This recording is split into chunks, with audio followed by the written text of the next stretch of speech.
All right, everybody. So recently, particularly in the last few weeks, there's been a lot of talk about harassment directed at streamers in the online sphere, right? And something that stood out to me that I find very interesting is the blatant hypocrisy in the way that, like, the broader internet responds to these two different things. And I think it's important for us to look at it and look at why this is happening. On the 1st of this month, so about 9 days ago, Dexerto posted this tweet saying, Pokimane revealed that she has a team who block accounts for her to avoid seeing hate on social media. And so let's go ahead and watch the clip. This clip went kind of viral, and if you've ever been on the internet before, you might be able to guess the reaction this clip got. Biggest secrets that I'm gonna reveal right now, okay? I don't think I've revealed this before. So you say, like, your mute list is expanding. And here's the thing. My block list expands too. But here's the other thing. I'm not even the one blocking people. Like, if people say some weird shit in my replies, on God, 90% of the time, I don't see it. I have people on my account blocking people for me. And so when people are like, when they're like, oh my God, Pokimane blocked me, blah, blah, blah, I'm like, it wasn't even me. Not even the satisfaction of it having been her. That is pretty alpha. There is this, it's kind of spoken, but it's an unspoken rule, I guess, online, that if you are not a stone through which no blood can be drawn, then you will become a lolcow. You see, on the internet, you are always going to be bombarded with hate, harassment, and potentially mental health destroying, lies, allegations, rumors, and just really fucked up shit is going to happen to you online. However, if you show weakness to the internet, that alone starts to become justification morally to fuck with you further. How many times have you seen large, popular public figures just say that it is basically morally justified to harass somebody because they responded to past harassment emotionally? And so now they're cringy, and being cringy makes you worth, like, engaging in harassment towards, right? The internet is full of people who were bullied in school, who now cannot be physically bullied anymore over the internet like they could back in school. So now they've become the bullies because they can project false bravado without actually having to back it up with any real size or ability to defend yourself or back up what you say. And so the internet is just a constant cycle of toxic, it's a toxic cesspool. This isn't a hot take. This is a very basic thing, right? And so you'll get tons of figures online. Some of them are bad people and deserve some of the shit that they get, but a lot of them are just silly or weird or cringy or over-emotional at times, or what people deem to be over-emotional, and that alone is enough for a large amount of the internet to agree this person deserves to be made into a public laughingstock, to have done to them things that realistically, we had, like, if any of these people watched a movie where this happened to a character, they would empathize with that character and feel bad for them, because the internet saps us of our ability to see the other people online as people, so we have a hard time empathizing. But in real life, when watching a movie, or even watching a movie, yeah, you see it. There's more humanity to that. You can empathize. People tend to be nicer and more kind in real life than they are on the internet. And I think it's because the internet saps away the humanity on both sides of the interactions, right? And so, as you can imagine, there was a wide response to this. I think this is based because, honestly, if you've got the resources to pay people to block people being, like, that are harassing you, like people that are only messaging you with the purpose of trying to upset you, blocking them online, that is seen as a weakness, but it is not wrong. When the internet pretends that, like, oh, you blocked a person who told you to kill yourself, you lost, like, no. Did you lose if you, like, walked away from the guy who, like, walked up to you in public and said that he eats shit and he wants you to try it? Does that mean you lost the interaction if you just say no and then walk away? But no, obviously not. But on the internet, you have a different standard set to you. You're expected to be a stone through which no blood can be drawn, and this is especially true if you're a large public figure. Now, that is why I think most people immediately respond to this by, negatively, like insulting Pokimane. Like, oh, Pokimane can't handle the heat. Oh, don't become a big public figure if you can't handle a little bit of criticism or whatever. And then you also have the right. Let's be honest, Pokimane has been sort of a target of the right online for a while now because she is arguably like the most influential, largest female streamer there is. She's like the most well-known, very influential, and a lot of the talk about her is how her platform basically inspires a lot of young women to get into gaming, to get into content creation, etc. And there are a lot of right-wing gamer bros who despise this. They despise everything that Poki stands for, and they despise who she is, right? And like the fact she's a woman, the fact that she's a girl gamer, or whatever the fuck. Anyway, I don't really watch any Pokimane content. I think does she play video games? Because last time I watched her, she was playing Fortnite with TSM Myth.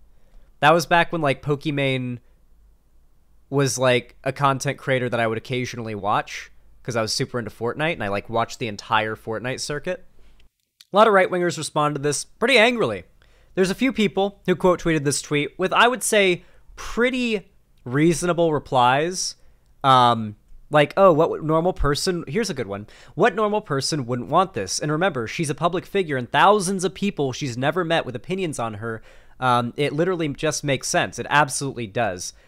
But there are also people who are saying things like, this is snowflake behavior. People like this shouldn't have a platform.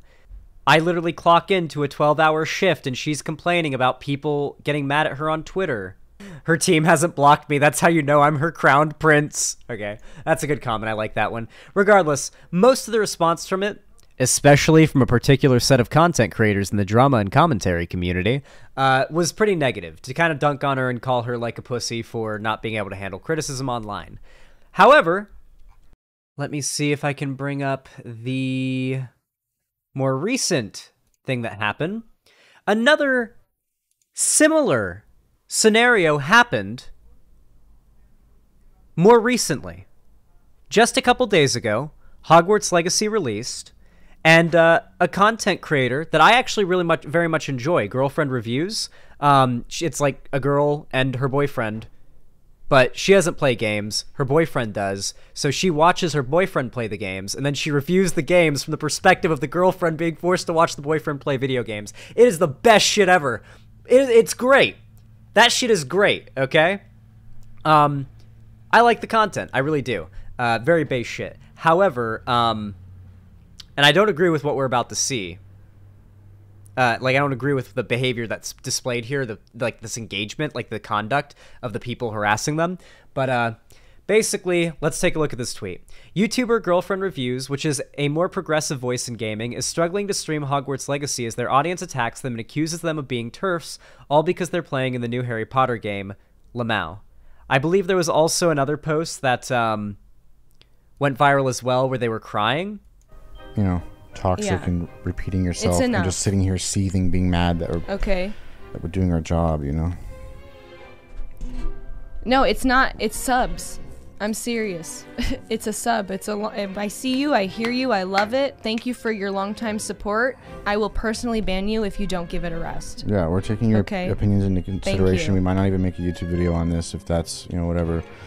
But, you know, you don't need to sit here and make us feel bad. Like, for the record, the people that are doing this are the same people that... these are the woke scolds that I've been talking about. Like, that are going after Keffels, that are going after Shark and Vosh and Demon Mama and me. Yeah, it's these people. The people who go to streamers' chats to harass them for playing the game. Listen, my biggest problem with this entire discourse, in my opinion, is that on one side, you have these people who are being very insane with their criticism of those that are playing Hogwarts Legacy.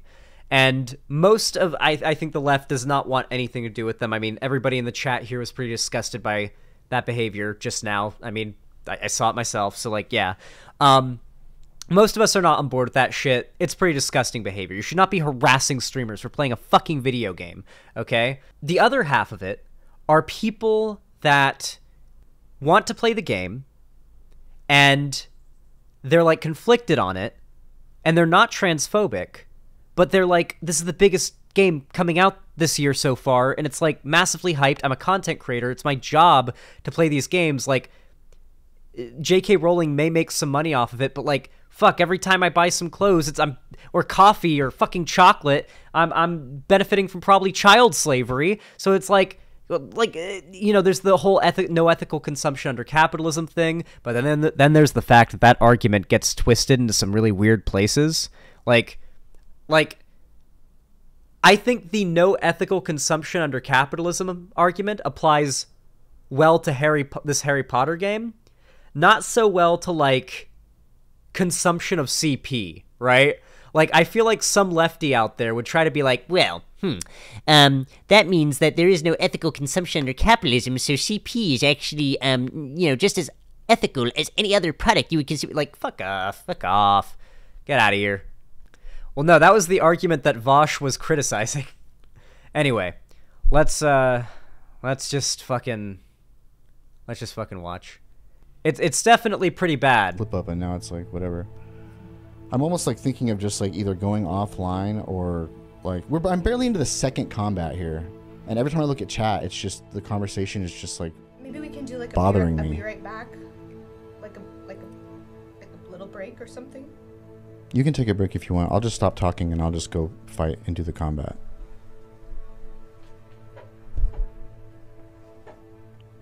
Y'all done did it now. Flip up, and now it's like. That's depressing, dude. These people really do not make the left look good.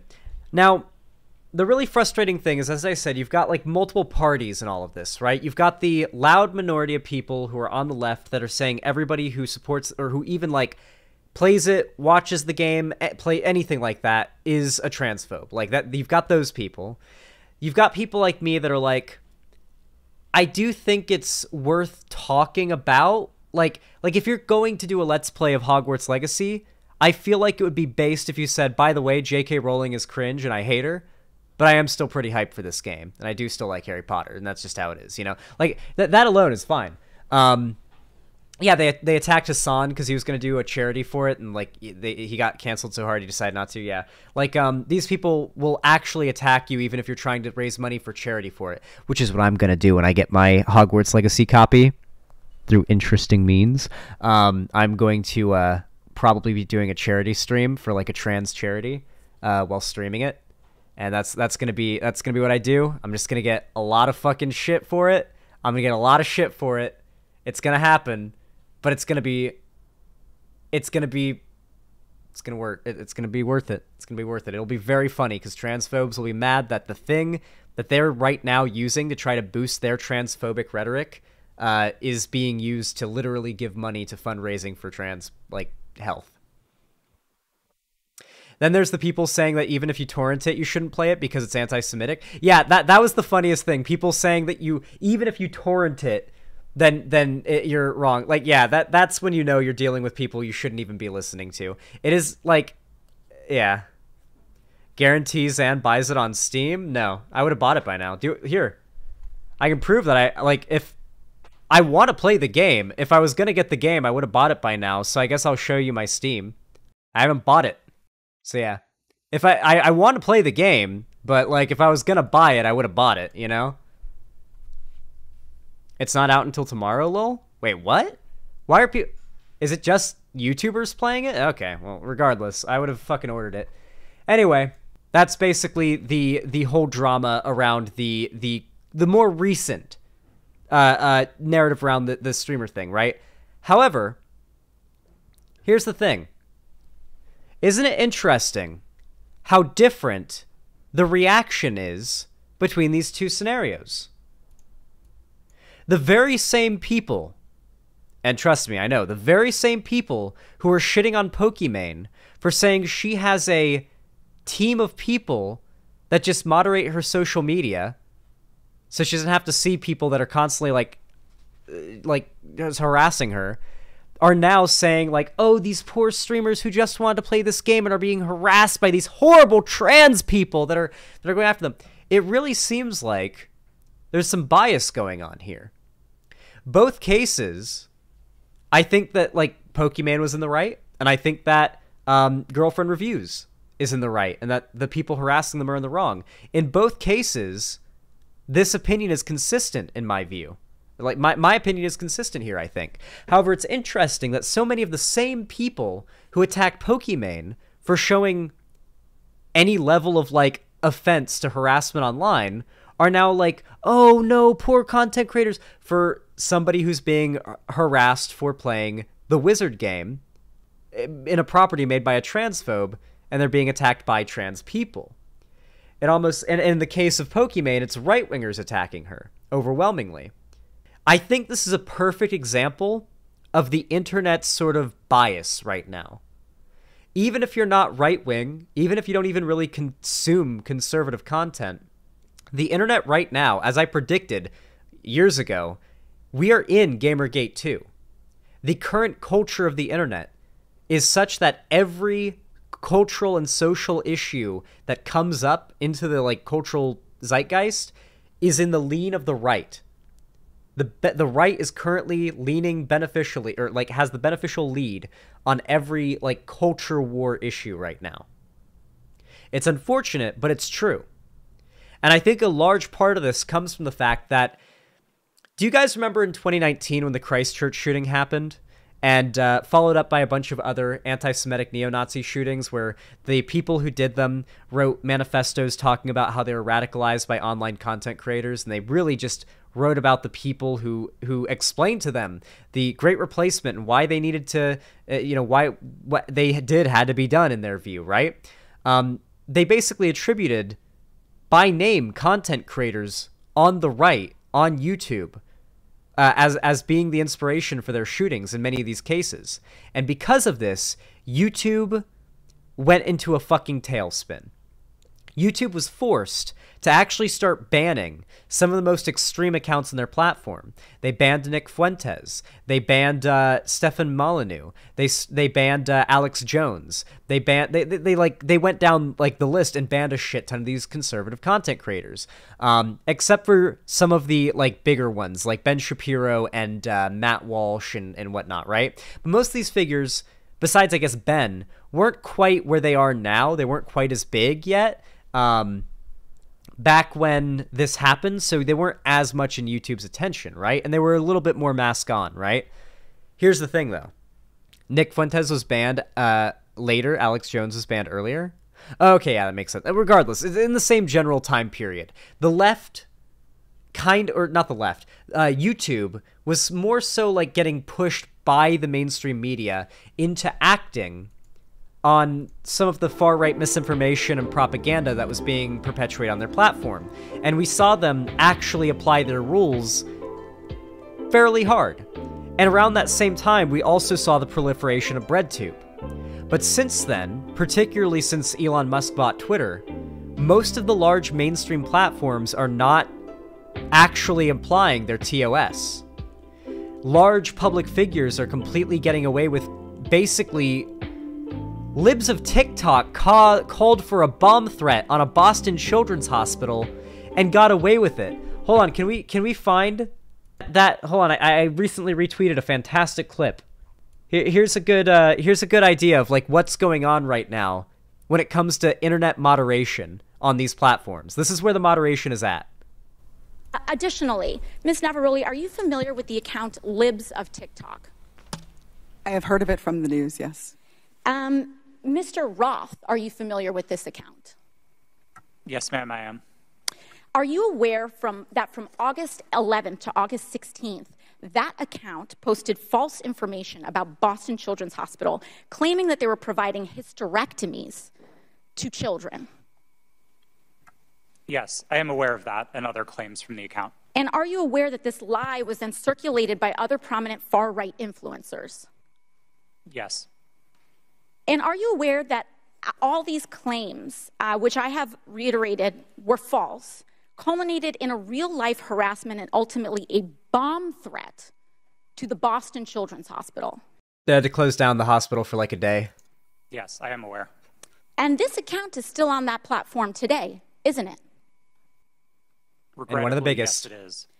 And one of the biggest accounts on the platform. Despite inspiring a bomb threat due to the right-wing incitement of violence against trans Americans in this country, because they cannot let go of this obsession with fixating violence and inciting violence against trans and LGBT people, in addition to immigrants, in addition to women of color. This is a party that cannot pick on anyone their own size. And they are trying to co-opt an entire social media platform and use the power of this committee and of Congress in order to pursue a political agenda. I yield back. Hot damn. So yeah, I want to be very clear. Right now, the right and the centrists that basically enable them have been arguing and have been celebrating the fact that right now, these platforms are a lot more free speechy. You know what I mean? You see, these people, when they want free speech, they want the right to say slurs or spread misinformation or just be kind of like racist or hateful towards like other groups. They want to be able to be whoever they like themselves, right? They don't want there to be any form of consequences for being a bad person online when it comes to anything from inciting violence to just being a racist piece of shit and using your platform to spread those ideas. And many of them will just straight up say, we don't care what bad outcomes can occur from this. We just want to be able to say these things. Even if those people are able to say whatever they want, we still want full freedom of speech. And that is what most Americans believe. And obviously, we're not talking about freedom of speech here. We're talking about private platforms moderating their, what happens on them. But none of these private platforms have ever had a left-wing agenda or a left-wing bent. That has never been the case. They've always, gone after the money. Having right-wingers on the platform makes them money, but once they start getting too loud, it starts losing them money. So they keep the right-wingers on the platform for as long as they can, and they cut ties as soon as it stops being financially viable. Right now, it is extremely financially viable to platform these conservatives. Obviously, Elon Musk isn't doing so well, but YouTube, they're doing fine.